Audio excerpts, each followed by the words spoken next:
दोस्तों, परम ज्ञान की दुनिया में आपका स्वागत है।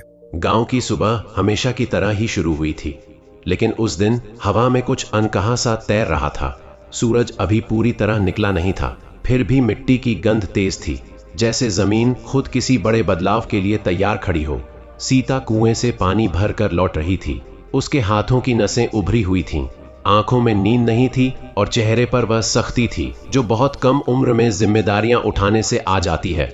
रास्ते में लोग उसे देखकर सिर हिलाते, कुछ मुस्कुराते, कुछ चुप रहते, क्योंकि यह गांव सीता को जानता था। वह बोलती कम थी, पर जब बोलती थी तो शब्द सीधे दिल में उतरते थे। उसी रास्ते पर अचानक घोड़ों की टापों की आवाज गूंजी, तेज सधी हुई। राजसी गांव के बच्चों ने दौड़ना शुरू कर दिया, बूढ़े दरवाजों से बाहर झांकने लगे और औरतों ने अपने आंचल ठीक किए। राजमहल की सवारी गांव में आ रही थी और यह कोई मामूली बात नहीं थी। सुनहरे कवच, ऊंचे घोड़े और बीच में वह राजकुमार आर्यवर्धन। उसकी आंखें सामने देखकर नहीं चलती थीं, बल्कि लोगों के आर पार देखती थीं, जैसे हर चेहरे के पीछे छिपा डर, लालच और मजबूरी उसे पहले से पता हो।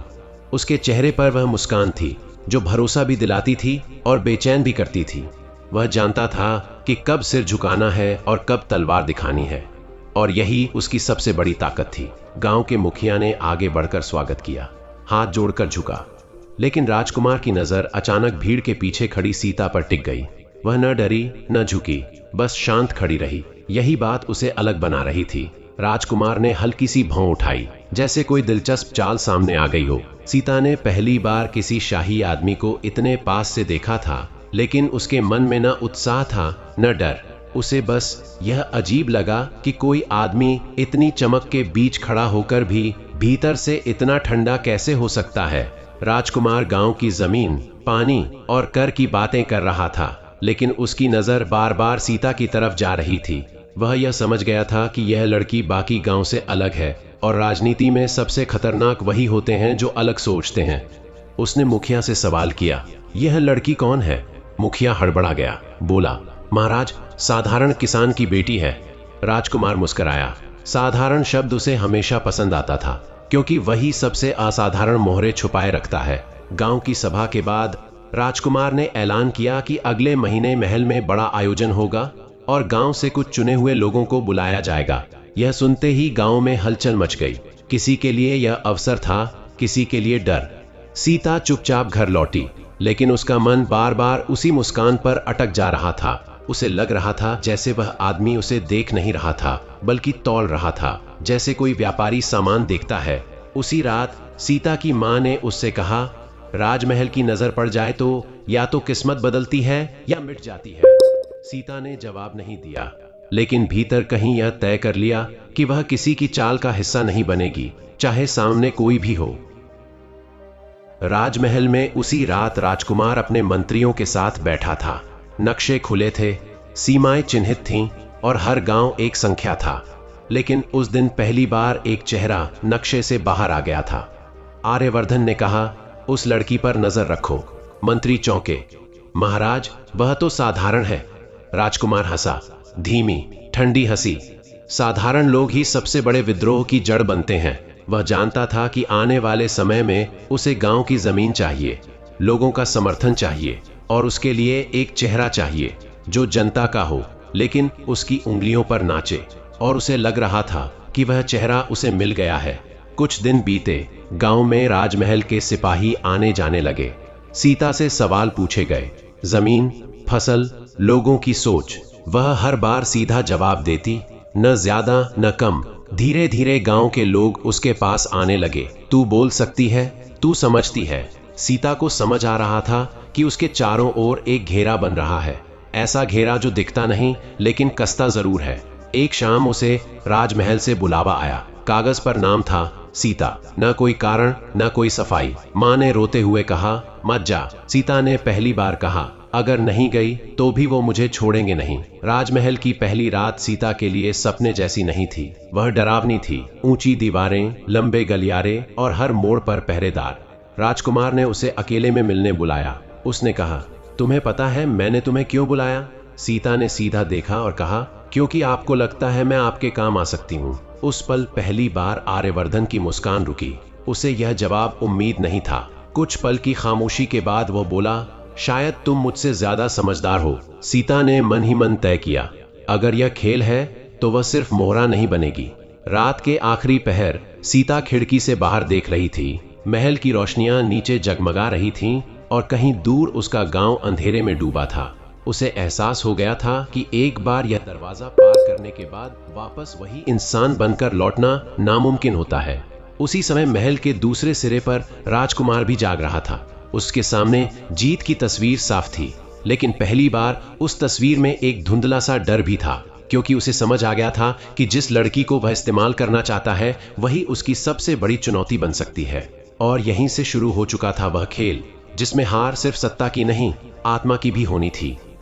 अगली सुबह सीता की नींद बहुत देर से खुली, लेकिन यह नींद आराम की नहीं थी। महल के भीतर की शांति गांव की सुबह जैसी नहीं होती। यह शांति भारी होती है, दीवारों से टपकती हुई।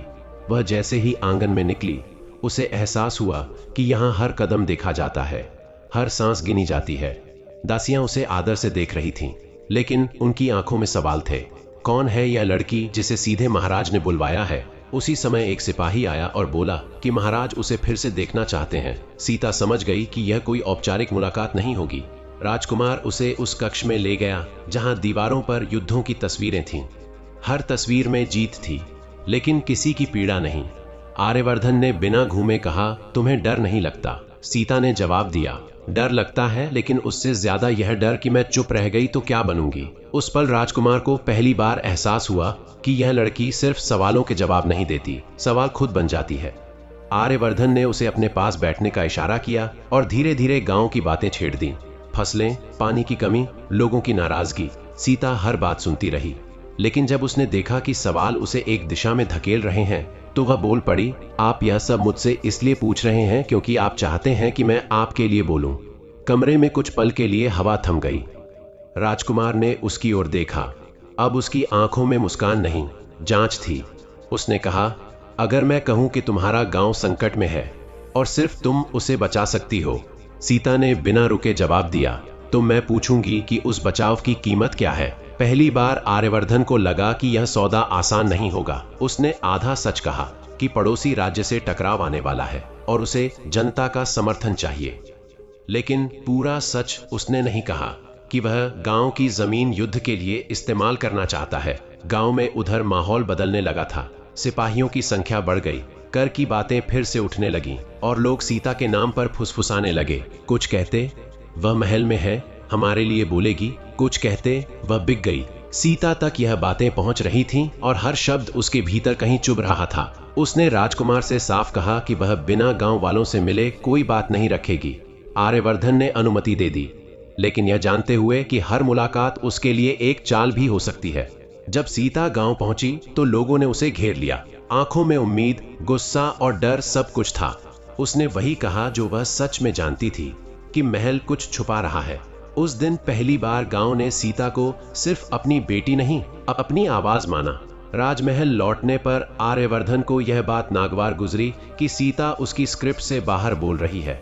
उसने उसे बुलाया और सख्त लहजे में कहा, तुम्हें याद रखना चाहिए कि यहाँ कौन राजा है। सीता ने शांत स्वर में कहा, और आपको याद रखना चाहिए कि राजा बिना प्रजा के सिर्फ एक आदमी होता है। यह वाक्य किसी तलवार की तरह कमरे में गिरा। मंत्रियों ने सिर झुका लिए, लेकिन राजकुमार के भीतर कुछ टूटकर फिर से जुड़ गया। उसे गुस्सा भी था और अजीब सा सम्मान भी। उसने उस रात तय किया कि वह सीता को तोड़ेगा नहीं, वह उसे अपने जैसा बनाएगा, और यही उसकी सबसे बड़ी भूल बनने वाली थी। दिन बीतते गए। सीता को महल की राजनीति समझ आने लगी। कौन किसके खिलाफ है, कौन किससे डरता है। उसने देखा कि राजकुमार हर किसी से एक कदम आगे चलता है, लेकिन कुछ कदम अंधेरे में भी रखता है। एक रात उसने गलती से 2 मंत्रियों की बातचीत सुन ली। गांव की जमीन पर सैन्य छावनी बनाने की योजना। सीता का दिल बैठ गया। उसने तुरंत आर्यवर्धन से सामना किया।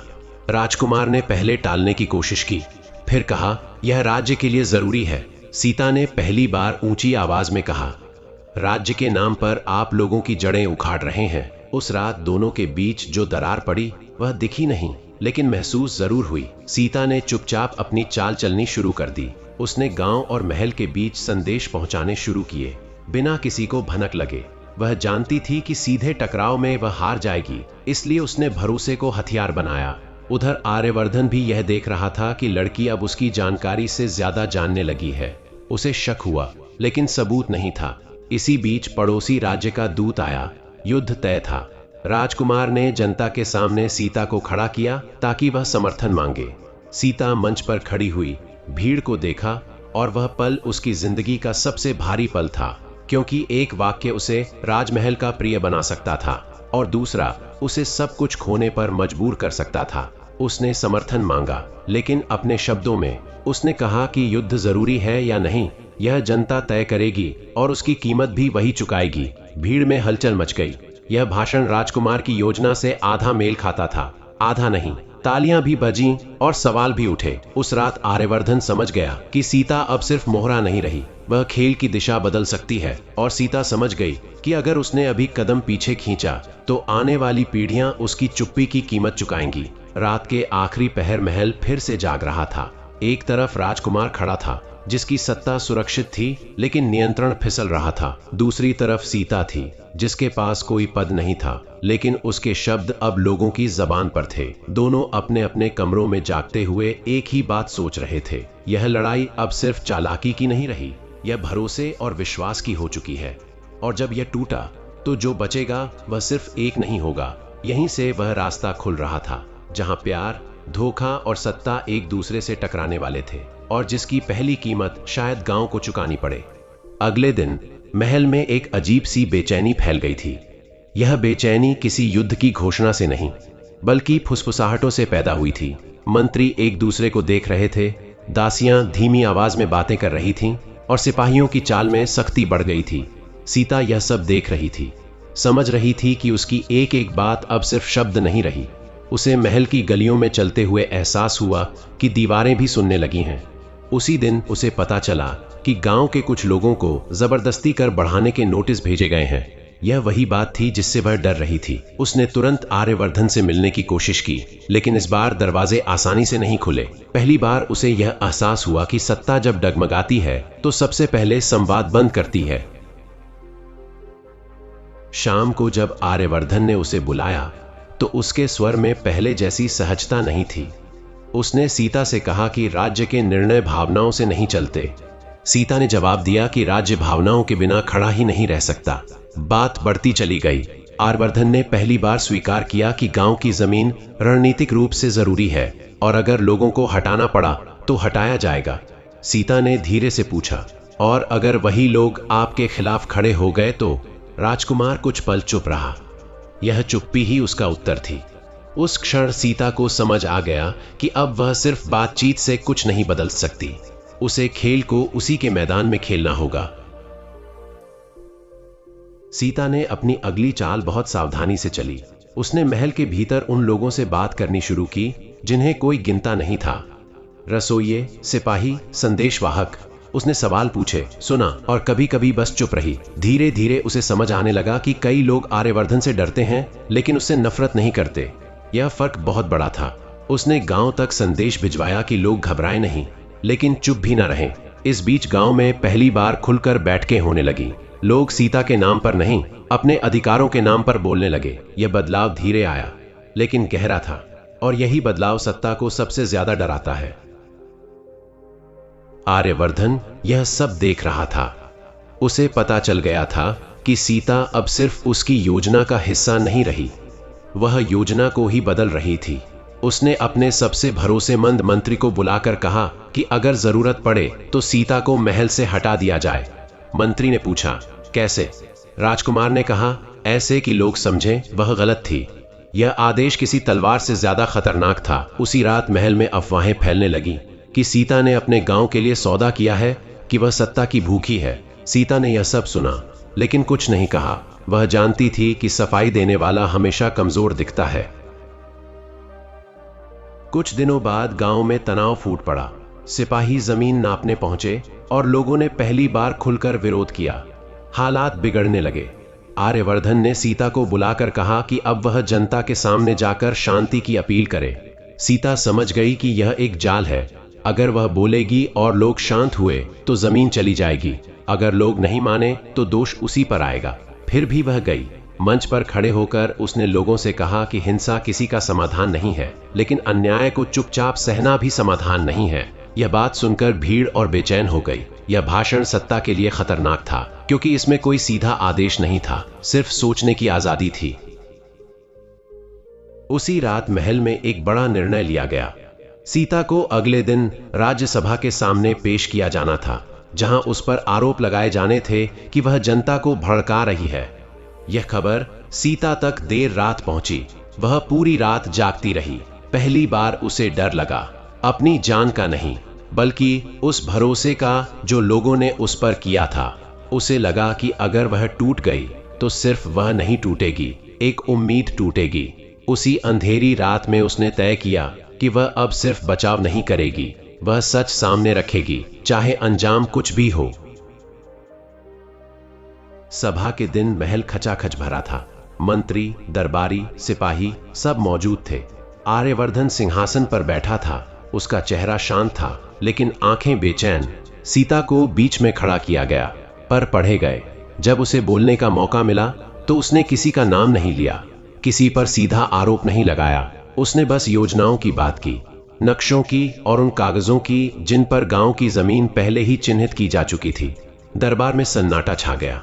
यह सब सच था और सब जानते थे। आर्यवर्धन पहली बार समझ गया कि यह लड़की सिर्फ भीड़ की आवाज नहीं है, यह प्रमाण की आवाज है। सभा स्थगित कर दी गई। कोई निर्णय नहीं हुआ, लेकिन बहुत कुछ बदल गया। सीता को तुरंत दंड नहीं दिया गया, लेकिन वह अब खुला खतरा बन चुकी थी। उधर गांव में लोगों को यह खबर पहुंची कि सीता ने अकेले दरबार में सच बोला है। पहली बार लोगों को लगा कि सत्ता को सवालों का जवाब देना पड़ सकता है। उसी रात महल के एक ऊंचे बुर्ज पर खड़ा आर्यवर्धन नीचे जलते दियों को देख रहा था। वह जानता था कि खेल उसके हाथ से पूरी तरह निकला नहीं है, लेकिन अब आसान भी नहीं रहा। और कहीं दूसरे सिरे पर सीता खड़ी थी, थकी हुई, डरी हुई, लेकिन टूटी नहीं। दोनों यह समझ चुके थे कि यह कहानी अब किसी एक की नहीं रही। आगे जो होगा वह सिर्फ चालाकी से नहीं, बलिदान से तय होगा। अगले कुछ दिनों तक सीता को महल में खुली कैद जैसा जीवन जीना पड़ा। उसे किसी ने बंद नहीं किया था, लेकिन हर रास्ते पर निगाहें थीं। दासियां अब पहले जैसी सहज नहीं रहीं। उनके सम्मान में डर घुल गया था। सीता समझ रही थी कि सत्ता उसे सीधे चोट नहीं पहुंचाना चाहती, बल्कि धीरे धीरे अलग थलग करना चाहती है। इसी बीच गांव से खबरें आती रहीं। कहीं सिपाहियों से झड़प, कहीं खेतों में हल रोक दिए गए। सीता के भीतर अपराध बोध पनपने लगा, लेकिन साथ ही एक अजीब सा दृढ़ निश्चय भी। वह जान चुकी थी कि अगर वह झुकी तो यह सिर्फ उसकी हार नहीं होगी, बल्कि उस सोच की हार होगी जो पहली बार जागी है। हर रात वह खुद से पूछती, क्या एक साधारण लड़की सच में सत्ता की दीवारों को हिला सकती है? और हर सुबह उसका जवाब थोड़ा और स्पष्ट हो जाता, अगर वह नहीं तो फिर कौन? आर्यवर्धन भी चैन में नहीं था। दरबार में उसकी सत्ता अब भी अडिग दिखती थी, लेकिन भीतर कहीं दरार पड़ चुकी थी। मंत्री अब आदेश से पहले उसकी आंखें पढ़ने लगे थे, और यही बात उसे सबसे ज्यादा परेशान कर रही थी। उसे लग रहा था कि सीता ने न सिर्फ जनता में, बल्कि महल के भीतर भी एक अनकहा सवाल छोड़ दिया है। क्या राजा हमेशा सही होता है? वह सीता को दंड देना चाहता था, लेकिन खुलकर नहीं, क्योंकि ऐसा करते ही वह वही साबित हो जाता जिसका डर लोगों के मन में पल रहा था। उसने तय किया कि वह आखिरी चाल चलेगा, ऐसी चाल जिसमें सीता को ही जनता के सामने अपने शब्दों का बोझ उठाना पड़े। कुछ ही दिनों में घोषणा हुई कि गांव के प्रतिनिधियों को महल बुलाया जाएगा, ताकि सहमति बनाई जा सके। यह शब्द सुनकर सीता समझ गई कि असली खेल शुरू हो चुका है। गांव से जो लोग आए वे थके हुए थे, डरे हुए थे, लेकिन अब चुप नहीं थे। सीता ने उनसे मिलने की कोशिश की, लेकिन उसे अलग रखा गया। फिर भी नजरों और इशारों में बहुत कुछ कह दिया गया। जब सभा शुरू हुई तो आर्यवर्धन ने बहुत शांत स्वर में कहा कि राज्य किसी पर जोर नहीं डालना चाहता, लेकिन सुरक्षा सर्वोपरि है। उसने गांव वालों की तरफ देखा, फिर सीता की तरफ, जैसे उसे मौन चुनौती दे रहा हो। सीता समझ गई कि अब अगर वह चुप रही तो यही चुप्पी उसकी सबसे बड़ी गलती बन जाएगी। उसने बोलने की अनुमति मांगी। दरबार में हलचल मच गई। आर्यवर्धन ने कुछ पल रुककर अनुमति दे दी, शायद यह सोचकर कि अब वह खुद फंसेगी। सीता ने गांव वालों की ओर देखा और कहा कि सहमति तब मायने रखती है जब ना कहने की आजादी हो। उसने पूछा कि क्या गांव को सच में विकल्प दिया गया है, क्या उन्हें पूरी योजना बताई गई है। सवाल सीधे थे, सरल थे और यही उनकी ताकत थी। दरबार में बैठे कई लोग पहली बार असहज हुए।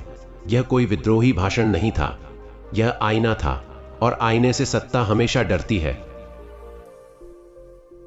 सभा बिना निष्कर्ष के समाप्त हो गई, लेकिन उस दिन के बाद कुछ बदल गया। गांव में विरोध अब बिखरा हुआ नहीं रहा। लोगों ने आपस में समितियां बनाई, एक दूसरे से बात करने लगे। सीता उनके लिए कोई देवी नहीं बनी, बल्कि एक उदाहरण बन गई कि बोलना संभव है। उधर महल में आर्यवर्धन को पहली बार यह डर सताने लगा कि अगर यह आग फैल गई तो उसे सिर्फ एक लड़की से नहीं, एक सोच से लड़ना पड़ेगा।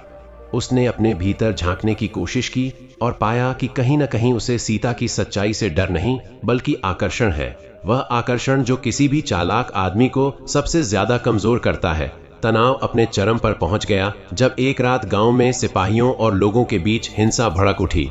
आग जली, पत्थर चले और पहली बार खून गिरा। खबर महल पहुंची तो आर्यवर्धन ने तुरंत आदेश दिया कि शांति स्थापित की जाए, लेकिन शांति अब आदेशों से नहीं आने वाली थी। सीता को जब यह खबर मिली तो वह टूट सी गई। उसने महसूस किया कि जिन शब्दों से उसने लोगों को सोचने की आजादी दी थी, वही अब उन्हें सड़कों पर ले आए थे। यह एहसास भारी था, लेकिन वह पीछे हटने के लिए अब बहुत आगे आ चुकी थी। उसी रात आर्यवर्धन ने सीता को फिर बुलाया। इस बार उसका स्वर कठोर नहीं था, थका हुआ था। उसने कहा, देखो क्या हो रहा है, यही तुम चाहती थी। सीता ने पहली बार रोते हुए जवाब दिया, मैं यह नहीं चाहती थी, लेकिन मैं झूठी शांति भी नहीं चाहती थी। दोनों कुछ देर चुप बैठे रहे। उस चुप्पी में पहली बार कोई चाल नहीं थी, सिर्फ थकान थी। आर्यवर्धन को एहसास हुआ कि उसने जिस लड़की को मोहरा समझा था, वह अब उसके सामने इंसान बनकर खड़ी है, कमजोर लेकिन ईमानदार। और यही बात उसे सबसे ज्यादा डरा रही थी। अगली सुबह महल और गांव दोनों बदले हुए थे। कुछ फैसले टल गए थे, कुछ आग बुझाई जा चुकी थी, लेकिन राख अभी गर्म थी। सीता को यह समझ आ गया था कि आगे का रास्ता और कठिन होगा। अब उसे सिर्फ सत्ता से नहीं, उम्मीदों से भी जूझना था। और आर्यवर्धन यह जान चुका था कि अगर उसने यह लड़ाई सिर्फ चालाकी से लड़ी तो शायद वह जीत जाएगा, लेकिन सब कुछ खो देगा। कहानी अब उस मोड़ पर आ चुकी थी जहां हर कदम के साथ कुछ न कुछ टूटना तय था। या तो एक राज्य की पुरानी व्यवस्था, या दो इंसानों के भीतर बची आखिरी मानवीयता। अगले दिनों में महल और गांव के बीच की दूरी कागज पर कम और दिलों में ज्यादा हो गई। बाहर से देखने पर सब सामान्य लगता था, लेकिन भीतर हर रिश्ता कसाव में था। सीता अब महल में एक नाम नहीं, एक अर्थ बन चुकी थी। कुछ के लिए खतरा, कुछ के लिए उम्मीद। उसे महसूस होने लगा कि लोग उससे सवाल कम और उम्मीदें ज्यादा करने लगे हैं, और यही सबसे भारी बोझ होता है। रात को वह अक्सर नींद से जाग जाती, पसीने में भीगी हुई, और उसे गांव की वह सुबह याद आती जब उसकी जिंदगी सिर्फ कुएं, खेत और घर तक सीमित थी। अब हर फैसला सैकड़ों जिंदगियों को छू रहा था। उसे डर लगने लगा था कि कहीं वह खुद वही न बन जाए जिससे वह लड़ रही है, एक ऐसा चेहरा जो दूसरों के फैसले तय करता है। आर्यवर्धन भी भीतर से बदल रहा था, लेकिन यह बदलाव उसे खुद स्वीकार नहीं था। उसने सत्ता को हमेशा एक खेल की तरह खेला था, जहां लोग मोहरे होते हैं और भावनाएं कमजोरी। लेकिन सीता ने उस गणित को गड़बड़ा दिया था। वह न तो झुक रही थी, न ही खुला विद्रोह कर रही थी। वह बस सच के साथ खड़ी थी, और यही बात सबसे असुविधाजनक थी। आर्यवर्धन ने कई बार सोचा कि अगर वह पहले दिन उसकी आंखों में वह ठहराव न देखता तो शायद यह सब न होता। लेकिन अब पछतावे का समय नहीं था। उसे फैसला करना था, या तो वह सत्ता को बचाए या उस इंसान को जो अनजाने में उसकी सबसे बड़ी परीक्षा बन चुका था।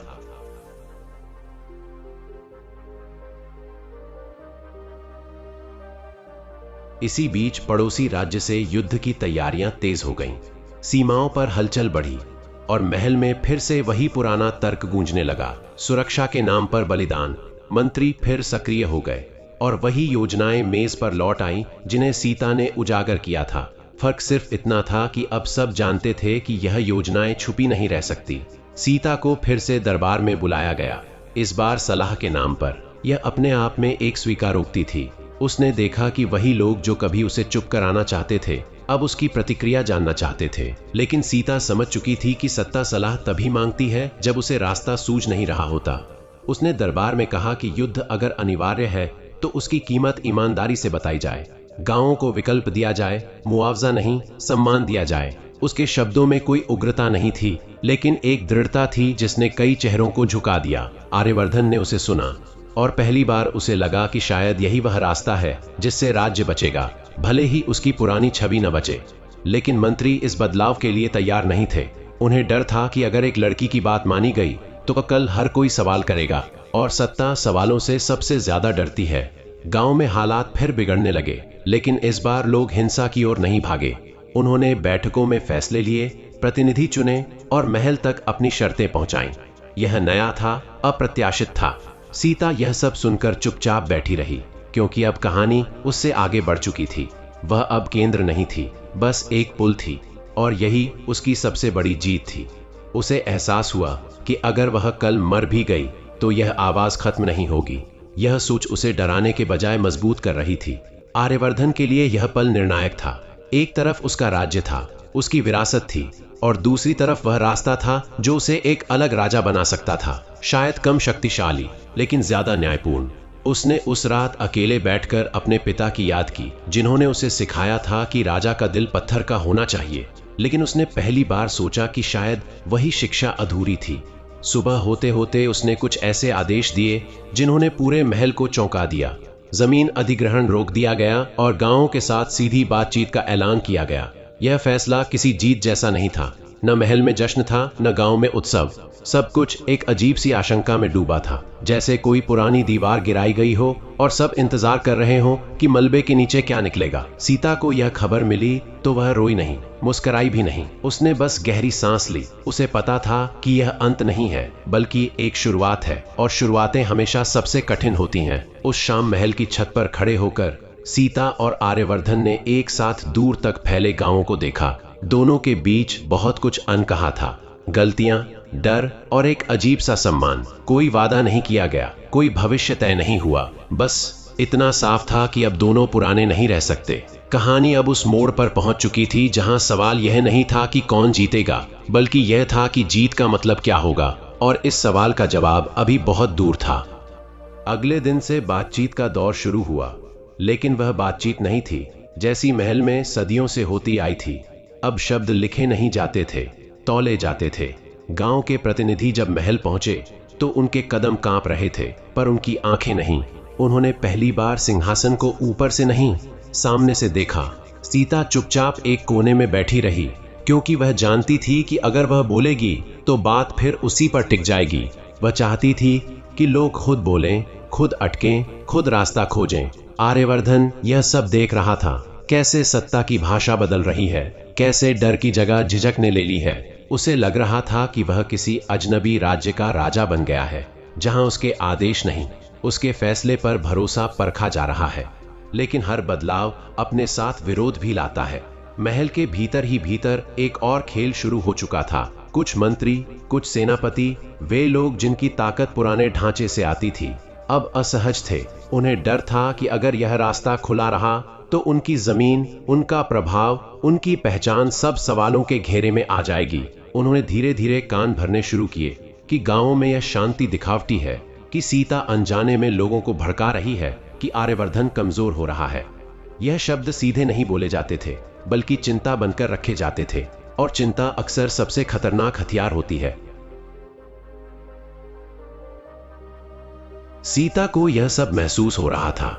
उसे समझ आ गया था कि असली लड़ाई अब सामने नहीं, पर्दे के पीछे होगी। उसने पहली बार सोचा कि शायद उसकी मौजूदगी ही कई लोगों के लिए सबसे बड़ी समस्या बन चुकी है। एक रात उसने महल छोड़कर गांव लौट जाने का विचार भी किया। उसे लगा कि शायद उसकी दूरी हालात को शांत कर दे, लेकिन फिर उसे वही चेहरे याद आए। वे लोग जिन्होंने बोलना सीखा था, जिन्होंने डर के बावजूद सवाल उठाया था। अगर वह चली गई तो यह संदेश जाएगा कि सच बोलने की एक सीमा होती है, और वही सीमा सत्ता तय करती है। उसने तय किया कि वह भागेगी नहीं, चाहे इसकी कीमत कुछ भी हो। इसी बीच सीमा पर तनाव अचानक बढ़ गया। पड़ोसी राज्य की सेनाएं आगे बढ़ने लगीं, और महल में फिर से युद्ध का शोर गूंज उठा।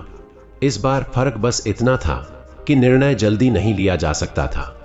गांवों से पूछा गया, और यही पूछना कई लोगों को चुभ गया। सीता ने देखा कि कुछ गांव युद्ध के लिए तैयार थे, कुछ नहीं। पहली बार राज्य एक सुर में नहीं था, और यह लोकतंत्र की नहीं, सच्चाई की निशानी थी।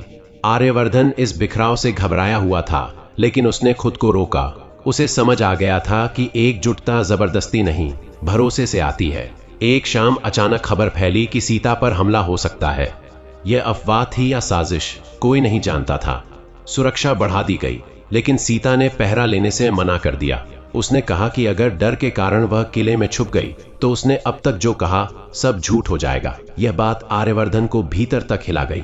उसने पहली बार महसूस किया कि साहस तलवार उठाने में नहीं, बल्कि असुरक्षित रहकर भी सच के साथ खड़े रहने में है। उसी रात उसने अपने सबसे भरोसेमंद सैनिकों को आदेश दिया, सीता की नहीं, पूरे गांवों की सुरक्षा बढ़ाई जाए। धीरे धीरे राज्य में एक अजीब सा ठहराव आ गया। न खुला विद्रोह, न पूरी शांति।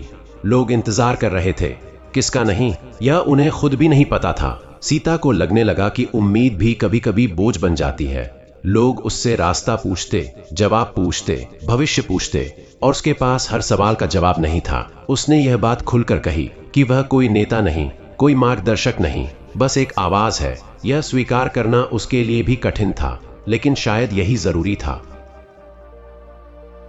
आर्यवर्धन और सीता के बीच अब बातचीत कम और समझ ज्यादा थी। दोनों जानते थे कि वे एक दूसरे के बिना यह रास्ता नहीं तय कर सकते, लेकिन यह भी कि उनका साथ स्थायी नहीं है। उनके लक्ष्य अलग थे, भले ही रास्ता कुछ समय के लिए एक हो गया हो। आर्यवर्धन समझ रहा था कि अगर वह सचमुच बदलना चाहता है तो उसे सीता से आगे बढ़ना होगा। उसे एक व्यवस्था बनानी होगी जो किसी एक व्यक्ति पर निर्भर न हो, और सीता जानती थी कि उसका काम खुद को अनावश्यक बनाना है। कहानी अब एक ऐसे मोड़ पर थी जहां कोई बड़ा विस्फोट नहीं हुआ था, लेकिन जमीन भीतर ही भीतर खिसक रही थी। पुराने नियम टूट नहीं रहे थे, घिस रहे थे। नए रास्ते बन नहीं रहे थे, उभर रहे थे।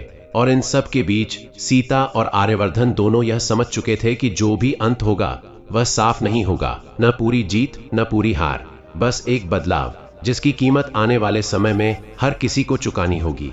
राज्य में यह ठहराव ज्यादा दिनों तक टिकने वाला नहीं था। जैसे शांत नदी के नीचे तेज धार बहती है, वैसे ही महल और गांव दोनों के भीतर कुछ टूटने को तैयार था। बातचीत चल रही थी, पर भरोसा अब भी अधूरा था। हर निर्णय के बाद एक नया शक जन्म ले लेता। गांव के लोग सोचते कि महल सच में बदला है या बस समय खरीद रहा है, और महल के लोग डरते कि अगर यह ढील ज्यादा बढ़ी तो नियंत्रण हाथ से निकल जाएगा। सीता इस बीच खुद को अजीब सी दोहरी जिंदगी में जीता हुआ पाती। दिन में सार्वजनिक बातचीत, रात में अपने भीतर से संवाद। वह अब पहले जैसी साधारण लड़की नहीं रही थी, लेकिन वह यह भी नहीं चाहती थी कि उसे किसी सिंहासन का विकल्प समझा जाए। उसे महसूस हो रहा था कि उसकी सबसे बड़ी परीक्षा अब शुरू हो रही है, जब उसे बोलने से ज्यादा चुप रहकर सही दिशा दिखानी होगी। इसी दौरान महल के भीतर विरोध का स्वर तेज होने लगा। कुछ मंत्रियों ने खुलकर कहना शुरू कर दिया कि यह सब बहुत आगे बढ़ चुका है, कि राजा अपनी शक्ति खुद कमजोर कर रहा है। एक गुप्त बैठक में यह तक कहा गया कि अगर आर्यवर्धन ने समय रहते कठोर कदम नहीं उठाए तो राज्य अराजकता में चला जाएगा। यह पहली बार था जब राजा के भले के नाम पर राजा के खिलाफ सोच बनाई जा रही थी। आर्यवर्धन को जब इसकी भनक लगी तो उसे गुस्सा नहीं आया, उसे गहरी थकान महसूस हुई। उसे समझ आ गया कि सत्ता सिर्फ जनता से नहीं, अपने ही लोगों से भी जूझती है। उसने उस रात कोई आदेश नहीं दिया, बस यह तय किया कि अगला कदम ऐसा होगा जिसे वापस नहीं लिया जा सकेगा। सीता को भी चेतावनी मिलने लगी, कभी इशारों में, कभी सीधे शब्दों में। कहा गया कि वह ज्यादा आगे न बढ़े, कि इतिहास ऐसे उदाहरणों से भरा पड़ा है जहां आवाजें अचानक खामोश हो गईं। पहले ये बातें उसे डराती थीं, अब उसे बस दुख देती थीं। उसे एहसास हुआ कि डर से ज्यादा खतरनाक है लोगों का डर को सामान्य मान लेना। उसने तय किया कि वह अब सिर्फ महल की बैठकों तक सीमित नहीं रहेगी, वह गांव-गांव जाकर लोगों से सीधे बात करेगी, न भाषण देने, न आदेश सुनाने, बल्कि सुनने के लिए। यह फैसला जोखिम भरा था, लेकिन शायद यही अगला जरूरी कदम था। जब सीता पहली बार महल से बाहर निकली तो किसी जुलूस या स्वागत के बिना, तो कई लोग चौंक गए। वह पैदल चली, धूल से भरे रास्तों पर, उन्हीं लोगों के बीच जिनके नाम फैसलों में अक्सर सिर्फ संख्या बन जाते थे। उसने देखा कि लोग उससे उम्मीद की नजर से देखते हैं, लेकिन अब उस नजर में डर कम था। उन्होंने उससे अपनी बातें कहीं। किसी ने जमीन का दुख बताया, किसी ने बेटे के युद्ध में जाने का डर, किसी ने बस यह पूछा कि क्या उनकी बात सच में सुनी जाएगी। सीता ने कोई वादा नहीं किया। उसने सिर्फ इतना कहा कि अगर वे बोलते रहेंगे तो कोई भी सत्ता हमेशा अनसुना नहीं कर सकती। यह बात छोटी थी, लेकिन उसके असर गहरे थे। महल में यह खबर आग की तरह फैली। कुछ मंत्रियों ने इसे खुली चुनौती माना। उन्होंने कहा कि अब यह सीमा पार हो चुकी है कि एक साधारण लड़की राज्य की नीतियों को सड़कों पर ले जा रही है। आर्यवर्धन ने सब सुना, लेकिन इस बार उसने सफाई नहीं दी। उसने बस इतना कहा कि अगर राज्य की नींव इतनी कमजोर है कि कुछ सवाल उसे हिला दें, तो समस्या सवालों में नहीं, नींव में है। यह वाक्य उसके अपने लोगों के लिए था और शायद खुद उसके लिए भी। उसी दिन उसने एक परिषद बनाने की घोषणा की, जिसमें गांवों के चुने हुए लोग भी शामिल होंगे। यह कदम इतिहास में दर्ज होने वाला था और खतरे से खाली नहीं। यह घोषणा होते ही हालात तेजी से बदलने लगे। कुछ जगहों पर उम्मीद जगी, कुछ जगहों पर अफवाहें फैली। कहा जाने लगा कि राजा कमजोर पड़ गया है, कि राज्य टूटने की कगार पर है। पड़ोसी राज्य ने भी इस अस्थिरता को भांप लिया और सीमाओं पर दबाव बढ़ा दिया। युद्ध अब टल नहीं रहा था, लेकिन उसका रूप बदल चुका था। यह सिर्फ तलवारों की लड़ाई नहीं रहने वाली थी, यह विश्वास और भय के बीच की लड़ाई बन चुकी थी। सीता को पहली बार लगा कि शायद आने वाले दिनों में उसे अपने शब्दों से ज्यादा अपने निर्णयों की कीमत चुकानी पड़ेगी। एक रात महल में अचानक हंगामा मच गया। एक मंत्री पर आरोप लगा कि उसने जानबूझकर सीमा की सूचना दबाई थी ताकि भय का माहौल बने। मामला खुलते ही कई परतें उधड़ने लगीं। यह साफ हो गया कि अंदरूनी साजिशें सिर्फ सीता के खिलाफ नहीं थीं, बल्कि पूरे बदलाव के खिलाफ थीं। आर्यवर्धन ने उस रात कठोर फैसला लिया। कुछ लोगों को पद से हटाया गया, कुछ को कैद में डाला गया। यह पहला मौका था जब उसने बदलाव की रक्षा के लिए शक्ति का इस्तेमाल किया। उसे पता था कि इससे उसकी छवि फिर सख्त होगी, लेकिन शायद यह जरूरी था। सुबह जब सीता को यह सब पता चला, तो उसके मन में कोई विजय भाव नहीं था। उसे यह देखकर राहत नहीं, बल्कि चिंता हुई। उसे डर था कि कहीं यह लड़ाई फिर पुराने रास्ते पर न लौट जाए, जहां हर असहमति को साजिश मान लिया जाता है। उसने आर्यवर्धन से साफ कहा कि अगर बदलाव सिर्फ ऊपर से थोपे गए फैसलों से आएगा तो वह टिकेगा नहीं। दोनों के बीच उस दिन तीखी बातचीत हुई, शायद अब तक की सबसे तीखी। लेकिन उसी टकराव में एक अजीब सी स्पष्टता भी थी। दोनों जान चुके थे कि वे एक दूसरे से सहमत न होते हुए भी एक ही दिशा में बढ़ रहे हैं। कहानी अब उस बिंदु पर पहुंच चुकी थी जहां पीछे लौटना लगभग असंभव था। राज्य बदल रहा था, धीरे, दर्द के साथ, भ्रम के बीच। सीता समझ चुकी थी कि उसका सफर किसी सुखद अंत की ओर नहीं, बल्कि लगातार जिम्मेदारी की ओर है। और आर्यवर्धन यह मानने लगा था कि एक चालाक राजा होना आसान है, लेकिन एक न्यायपूर्ण राजा होना सबसे कठिन काम। आगे जो भी होने वाला था, वह सिर्फ इन दो लोगों की परीक्षा नहीं था, बल्कि उस राज्य की भी, जो पहली बार खुद से यह पूछने की हिम्मत कर रहा था कि वह कैसा बनना चाहता है।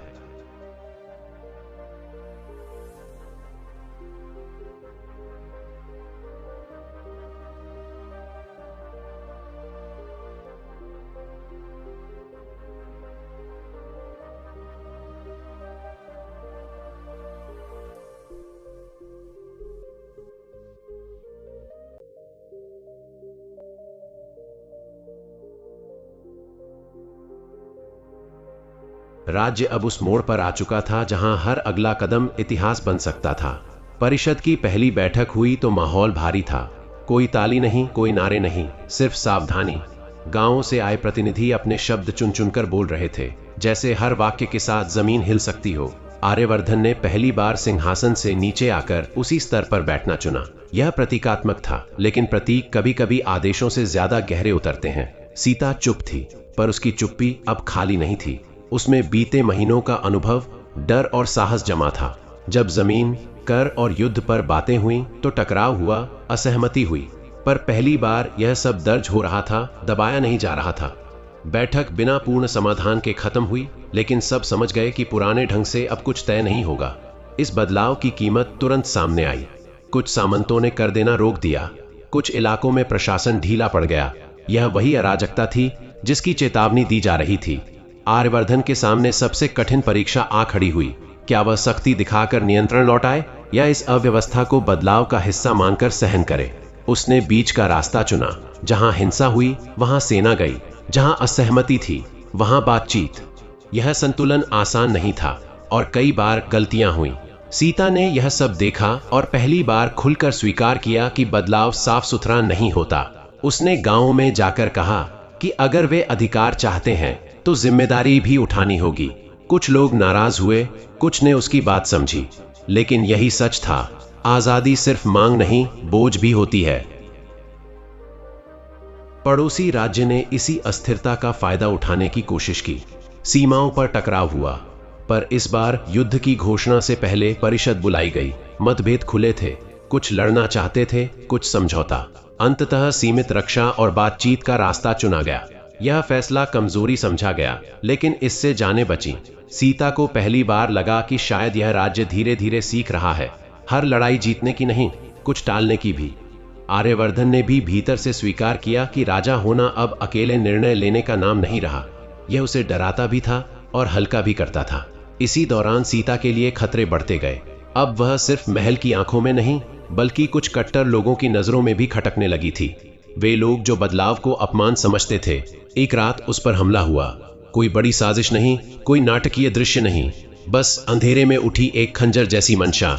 वह बच गई, पर घायल हुई। यह चोट शरीर से ज्यादा मन पर लगी। उसे एहसास हुआ कि यह रास्ता जानलेवा हो सकता है। आर्यवर्धन ने सुरक्षा बढ़ाने का आदेश दिया, लेकिन सीता ने मना कर दिया। उसने कहा कि अगर उसकी सुरक्षा व्यवस्था से ज्यादा कीमती हो गई तो बात फिर गलत दिशा में जाएगी। यह सुनकर आर्यवर्धन ने पहली बार उसे आदेश नहीं, अनुरोध किया, कम से कम कुछ समय के लिए दूर रहने का। सीता ने लंबा सोचा। उसने समझ लिया था कि उसकी मौजूदगी अब दो धार की तलवार बन चुकी है। एक तरफ वह प्रेरणा थी, दूसरी तरफ बहाना। उसने फैसला किया कि वह महल और राजनीति से पीछे हटेगी, भागने के लिए नहीं, बल्कि जगह देने के लिए। उसने परिषद के सामने साफ कहा कि बदलाव किसी एक चेहरे से बड़ा होना चाहिए। उसके शब्दों में न नाटकीयता थी, न शिकायत, बस एक थकी हुई सच्चाई थी। बहुतों को यह हार लगी, कुछ को समझदारी। आर्यवर्धन ने उसे रोका नहीं। शायद पहली बार उसने किसी को जाने दिया, बिना यह सोचे कि इससे उसकी सत्ता कम होगी। सीता गांव लौट आई, उसी मिट्टी में जहां से वह चली थी, लेकिन यह वापसी वैसी नहीं थी। लोग उसे देखने आए, पर वह मंच पर नहीं चढ़ी। उसने फिर खेतों में काम किया, कुएं से पानी खींचा और धीरे धीरे खुद को साधारण बनाने की कोशिश की। पर साधारण अब आसान नहीं था। लोग अब भी उससे सलाह मांगते, पर वह हर बार यही कहती कि फैसले सामूहिक होने चाहिए। उसने खुद को पीछे रखकर दूसरों को आगे बढ़ाया। यही उसका आखिरी और सबसे कठिन काम था, खुद को अप्रासंगिक बनाना। उधर महल में आर्यवर्धन ने वह किया जिसकी उम्मीद कम ही थी। उसने परिषद को स्थायी स्वरूप दिया, कुछ अधिकार छोड़े, कुछ नियम बदले। वह पूर्ण रूप से आदर्श राजा नहीं बना और न ही राज्य स्वर्ग बन गया, लेकिन एक दिशा तय हो गई थी। उसे कई बार सीता की याद आती, उसकी जिद, उसकी चुप्पी, उसका साहस। उसने समझ लिया था कि चालाकी से सत्ता मिल सकती है, पर सम्मान नहीं, और सम्मान ही वह चीज थी जो अब उसे चाहिए थी। सालों बाद जब लोग उस समय को याद करते तो वे किसी एक जीत या हार की कहानी नहीं सुनाते। वे कहते कि एक दौर था जब एक साधारण गांव की लड़की और एक चालाक राजकुमार ने एक दूसरे को बदल दिया। न वह लड़की रानी बनी, न राजकुमार संत, लेकिन दोनों ने अपने अपने भीतर की सीमाएं तोड़ी। राज्य पूरी तरह न्यायपूर्ण नहीं हुआ, पर सवाल पूछने की हिम्मत उसमें बस गई।